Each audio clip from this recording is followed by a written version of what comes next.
टाळ्या वाजवा यांच्यासाठी पण.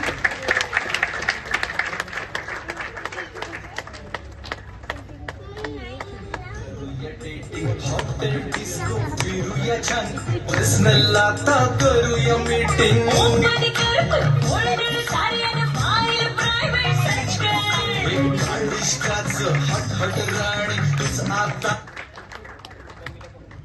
तुम्हाला पण हो रिक्वेस्ट करेल, 2 शब्द बोला प्लीज.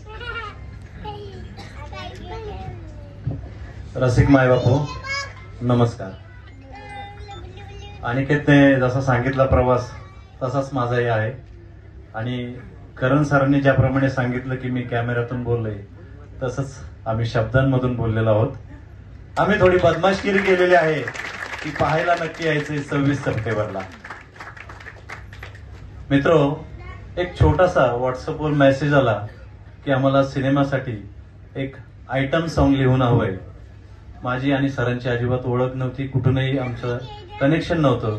हा मेसेज बघून मी सरांच्या ऑफिसला भेटायला गेलो. माझी गाण्यांची फाईल समोर ठेवली.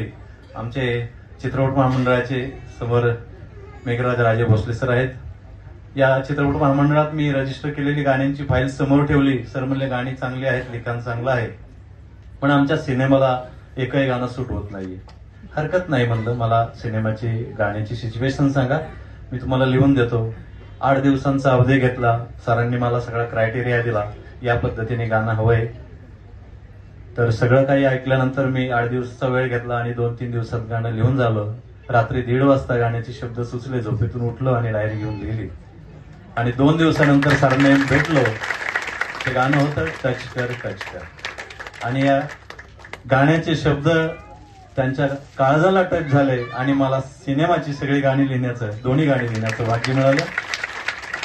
एक छोटासा गीतकाराला त्यांनी मला या पडद्यावर आणलेला आहे. तेव्हा मी जगदीश रघुवंशी सरांचे आणि संपूर्ण टेक्निशियन टीमचे, कारण हे टीमवर्क आहे, संगीतकार आहेत, अरेंजर आहेत, त्यानंतर गायक आहेत, सर्वांनी माझ्या शब्दांना योग्य तो न्याय दिलेला आहे. त्याबद्दल सर्वांचे धन्यवाद मानतो. आणि आपण रसिक मायबाप याला भरभरून प्रेम द्याल अशी आशा बाळगतो. जय हिंद, जय महाराष्ट्र, छत्रपती शिवाजी महाराज की. असा जोश